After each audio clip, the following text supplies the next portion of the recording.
Hi everyone, welcome to a one-year prep plan for CAT QA, a short video from IMS. I'm Amit Panchmatia, National Chief Mentor at IMS.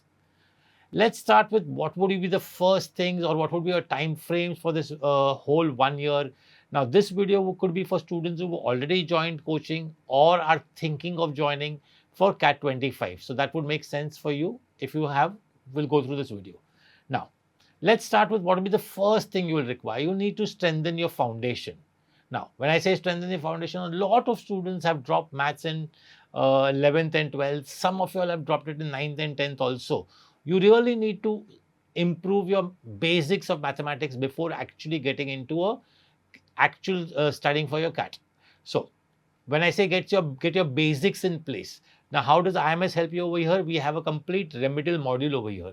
You can go through the whole module, which will talk about concepts like basic concepts like how to solve linear equation, how to do splitting up of middle term, how to find percentages, how to make use of ratios, simple interest, compound interest, basics of time, speed, distance. And for every topic, basics of geometry, basics of permutation, combination, every topic, there will be some basic videos over here, which will help you understand the very, very basic concepts which you would have learned in school days over here. Now, next, you also need to start at level 0. This is like really, really base. You remember that such level questions will never be asked at CAT. You can never say, okay, I did level 0. How many marks will I get at CAT? You will get nothing because exactly those level of questions will never be asked at CAT. But you definitely need to know this so that you can do the slightly more difficult questions. So you need to start at level 0, for which we have a module 0, where we will have a lot of questions of these type. Very, very basic level questions on how to find simple interest, how to find compound interest, usage of time, speed, distance formulas, and so on. Now, students who are not IMS students can also refer to 7th, 8th, 9th standard textbooks or even 10th standard textbooks, whether it's a state board or whether it is CBSE, ICSE, doesn't matter. Take any board and use 7th, 8th, 9th, 10th textbooks. And that should be kind of sufficient to do all these things. You will understand the same concepts through those. And what would be my time frame for that? Roughly 1 month. So according to me, if you started coaching in November, by December you should finish this. So fresh in January, you could actually start with your actual CAT classes. And what we say is that this is what actually your CAT syllabus will start. Okay. Next part. Pre-class, class, and post-class. Now, what is pre-class, class, post-class? What do you do before class? A lot of students have this habit. They just go to a lecture. Suppose today in your class, percentage is being taught. People just walk into the class without thinking anything, without solving anything beforehand. That's a complete wrong attitude. If you make an attitude of solving for half an hour before class, take exactly half an hour and solve for that class what topic is going to be discussed that day in class, your value of that 2-hour class will go up tremendously. And take this, with a lot of experience, I'm telling you this, spend half an hour revising some things before class and the value of that 2-hour class will become more than double. So what is the first thing you could do? You could do concepts, some basic concepts. You don't have to do everything. You don't have to do very difficult concepts or something, but at least the basic ones. Again, IMS students will have concept videos with pre-class quiz over there. If not, you can refer to a textbook or whatever material you have or any random book which you're referring to. Every book will have some concepts given in the front. Spend half an hour doing that. Very, very basic level questions you can do with that which we have put as pre-class quiz. You can do all those things and that will really enhance your 2-hour lecture. Now, next comes the class exercise. This is what you're doing in class. So do it well with your professor in class. Whether it's an online class, whether it's an offline class, do this class exercise really well in class. There might be some questions which you might not finish in class. Go home, do them as your homework and finish them off. So finish your class exercise really well. Every question, every single question should be done really well. Post the class exercise, you can have a practice exercise. Now again, at IMS, we have 2 levels of practice exercise. One is the basic and the advanced. Now, the basic practice exercise, if you are a slightly smarter student, that means if you know the topic well, forget whether you're a smarter student or not, whether if you just know that particular topic well, suppose you feel that, okay, our percentages I'm pretty decent at, then what you can do also is that the basic practice exercise you could have done before class also, because that's again very basic. So if you have done module 0 really well, you might be able to attempt and if you've done the concept videos, you might be able to attend the practice exercise, basic practice exercise before class. And same way, the advanced practice exercise will be post-class work. So finish that once you finish class. Understand that try to do this immediately in the next 1 or 2 days after your class. Don't keep it pending for too long, because if you keep it pending for too long, what is going to happen is that you will forget those concepts, you'll forget the tricks which were taught to you in class, and you will not be able to apply them. Then comes the benchmarking test. Now, what is benchmarking test? This is something which we have at IMS. Again, you could use it as a class test or whatever, a chapter test. Benchmarking test is a test for every chapter, which benchmarks you against other students, last year students, and so on, and tells you where you are. Are you good enough? Are you prepared for the chapter? Are you ready to move ahead to the next chapter, and so on. There we also have something called as a revise with the AI feature. That means you can have unlimited practice. You can keep doing it. If you're not satisfied, suppose you got a particular score in test, say you did a test on time, speed, distance, and you got a particular score and you're not happy, you can keep revising with AI. The AI will keep generating more and more and more questions for you, and you can just take those questions and you can actually keep practicing the test again till you're satisfied, and you can then move on to the next chapter. So, but remember that do this for every single chapter. This whole process which I'm talking about, concepts, class exercise, practice exercise, benchmarking test, has to be done for every chapter. Quant, depending on what it is, roughly the whole syllabus has been divided into 30 to 35 chapters. Now, if you plan this way, say 8 chapters per module, we have 4 modules, and you could easily do this for every chapter. Important areas in quant. Arithmetic is the area with the highest weightage. I also really stress on arithmetic for one more reason, is that it has more level A questions. Yes, there are a few difficult areas like time, speed, distance, and slightly more difficult questions of time, speed, distance, and arithmetic. But otherwise, besides that, I don't think so. Arithmetic is really very difficult if done smartly.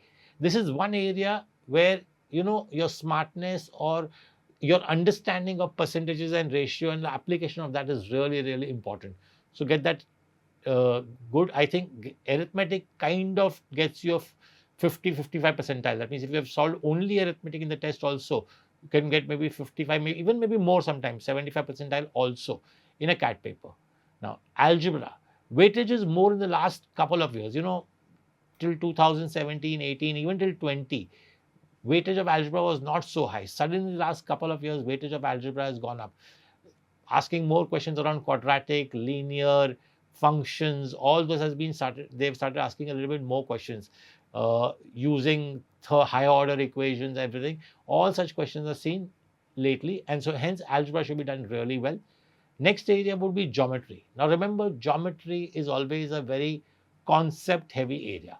Now this is exactly what you need to know from school. According to me, in the whole CAD geometry, you don't need to know anything except what was taught to you in the 8th, 9th and 10th. If you go to your 8th, 9th, 10th standard textbooks and do everything in geometry, you're more or less covered for CAT. Yes, doing those questions, the ones which can be framed for CAT, will be important. So geometry, always a concept heavy area. Please know every concept. Without knowing concepts, it's no use. You have to know what is Apollin's theorem. You can see a question and say, okay, this I will need Apollin's theorem. And that identification will come once you know your concepts well. Next is numbers. There's lesser weightage in the last few years. What do you mean by that? Questions like remainders are rarely asked nowadays, but you still need to know basic concepts. You need to know, like according to me, the concept of factors is still very important. Knowing HCF, LCM is very important. Logarithms is my favorite area. I always say, I put it in numbers. A lot of people will consider logarithms in modern maths also. That's okay. But I consider logarithms in numbers because it is very close to indices for me. Once you know indices, you should know logs. If you know logs, you should know indices. That's how I look at it. And hence, numbers, these are the areas which you should concentrate on. But, there are the topic as like HCF, LCM might not be important, but you will still need HCF, LCM for other areas also. Similarly, modern maths is always a slightly challenging area. Yes, APGP, that is sequence and series, might not be very difficult, but permutation, combination and probability are areas with, lesser accuracy. People tend to make a lot of errors over there. So that's an area which you can always take back later a little bit. And this is how you can divide your modules. You can either divide this into 5 modules the way I have spoken about, or the way at IMS we divide it, we have 4 modules where we teach you a mixture a little bit. So for example, in the first module, there'll be a little bit numbers, a little bit arithmetic, and very less algebra also, and so on, because usage of that area will be required in the next module. Expected to complete by June end. So you should be expecting to complete all your syllabus by June end. That's how you have to look at it. Once June ends, I don't need to go back to the chapters. Yes, a couple of chapters you might not be very thorough with, you want to go back to, you can always go back to it.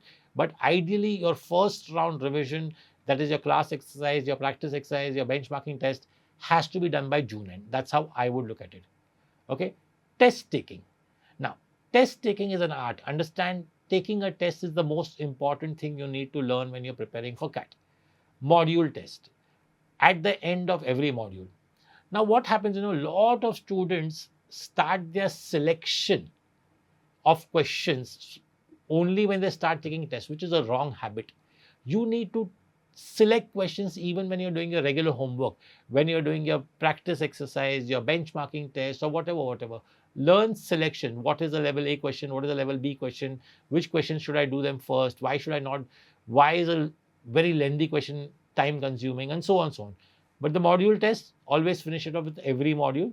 Then there will be section tests, which you will do after completion of syllabus, which means some section test only on QA. So here you will solve only quant test, only LRDI test, only verbal test, and so on. So these are section tests. Then comes the main thing, the proctored SimCATs. Whether it's SimCATs, again, if you're taking some other test series, then the proctored test. Remember, according to me, the most important part over here is taking SimCATs. Taking each and every test which is offered to you is very, very important. Don't skip tests. Okay, this is going to be the crux of your preparation. Always try to take it in the window period. Never take it. So if the window period is available for 1 week, which will give you a percentiles and everything, always take it in that window period. Don't give excuses. I have exams. I have something else happening that time. Don't do that. Always take that in the window period. It will really make a lot of sense. Next one is a take-home SimCATs. We offer something called as take-home SimCATs, which you can keep writing with the SimCATs in tandem.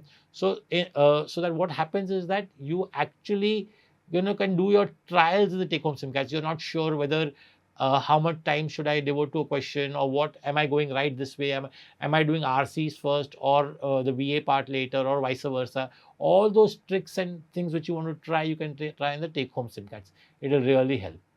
Now, last but not the least, is the ADMATs. Now, what is ADMATs over here? ADMATs are the other admission tests. So, for example, you will be writing some of you all might want to write the NMAT, the ZAT, or whatever, some other test. Now, because of that, some of them might come pre-CAT and some of them might come post-CAT. So, your ADMAT preparation as well as the test which you need to take will have to happen accordingly. So, if you are preparing for NMAT, there will be some specific areas for NMAT which you would want to prepare pre-CAT. But say if you're going for ZAT and you are looking at decision making, you can always do that post-CAT, and so on. So that is how I would look at the whole preparation, the 1-year plan for it, right? Best of luck, and I hope this video helps you understand what you need to do throughout the year.